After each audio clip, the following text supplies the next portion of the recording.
and I'm really looking forward to next one, and I hope you will enjoy it again. Well, we mentioned Murray's record against Burdick a few moments ago. Let's just flesh that out for you. Burdick has the better of Murray after winning 4 out of their 6 previous meetings. The pair have met 4 times on hard courts, with both winning 2 matches each. Murray won the last of those matches at Dubai earlier this year. So, can Murray make it through to another Grand Slam final? I'm joined by former British tennis player and now top sports psychologist Amanda Owens. Thanks for speaking to us, Amanda. My pleasure. Hello, good morning. A set and 5-1 down. What must have been going through Andy's head at that point? Well, I gather from a few sort of updates and watching a little bit was that on Sky that basically I imagine he was going a bit frustrated, but that there was a mindset change and a shift in his focus and ability to control his emotions. And he got frustrated. He bounced his racket a few times. He let it out, and then there was a huge shift in his mentality and mindset. And I really do think that made a huge difference. It's almost like he switched into the gear that won him the gold medal at Wimbledon and at the Olympics.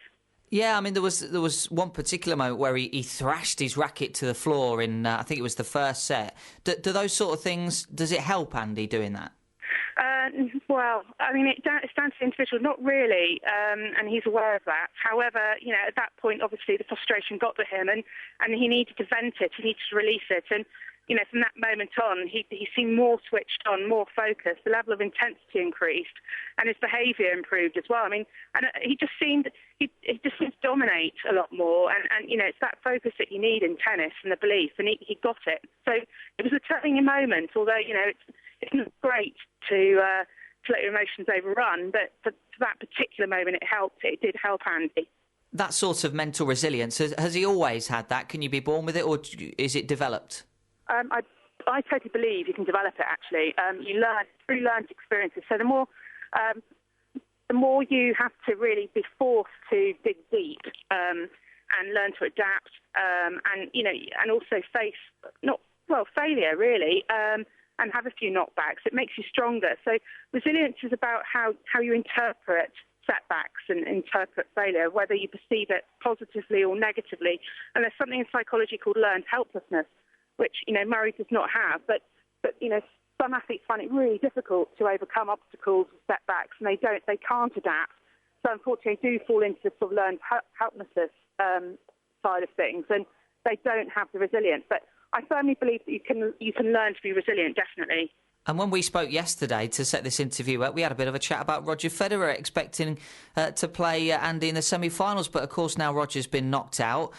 Is it difficult for Andy now going into this semi-final not to think that Thomas Burdick will be an easier opposition? Oh gosh, not at all. I mean, it's important for Andy to focus on the match itself against Thomas. What he needs to do to play his best, his strengths, his match strategy, his game plan. And not to focus too far ahead. I mean, this match is literally point by point by point. And, each match is really difficult. You can't ever in tennis or indeed in sports believe that there's an easy match. And he would have been expecting to play Roger Federer, probably. I mean, how will it feel for him with that expectation changing? Does it matter?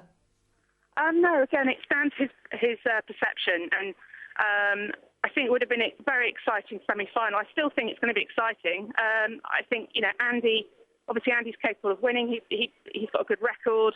I think it's about how he handles himself emotionally and learning from. He's had a really good run, really good year, carrying that momentum forward. But more importantly, maintaining that level of intensity of focus, but also that emotional control, which I think, I've seen a massive difference there, and I think that's the relationship he's got with Ivan Lendl, is that, there's a maturity there, and he's learned to control his emotions and his mood state, which has a positive impact on his performance. And do you think his belief has increased as well since that Olympic victory? Oh, absolutely, yes. He's spoken many a time in interviews saying that's given him confidence, and it was a superb win against Federer. I mean, it really was sublime to watch. I mean, he was just ruthless. His eyes said it all. It was the intensity of focus we talk about and the belief there. But he wanted it so much, but not so that it had a negative impact. He was very calm, composed. And what was so special about that was that he maintained that level all the way through the match, where usually we see dips with Murray. So that's something that he needs to be aware of, and I'm sure he is. And he's working very hard with Lendl to reduce the dips within his sort of emotional control and focus, so that as a tennis player, you need to maintain that. That's how he can win a Grand Slam. And of course, the question we're all asking is, can he do it this time? Is this one going to be the one, Amanda? Funny enough, I think it will be, yes.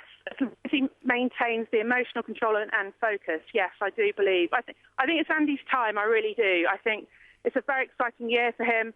I think he's playing very, very well. His confidence level's high after winning a gold medal at the Olympics. And he beat Federer. I mean, it was a fabulous match. But he needs to focus on his strategy, game plan, and his strengths, and this aggressive control that he's been doing.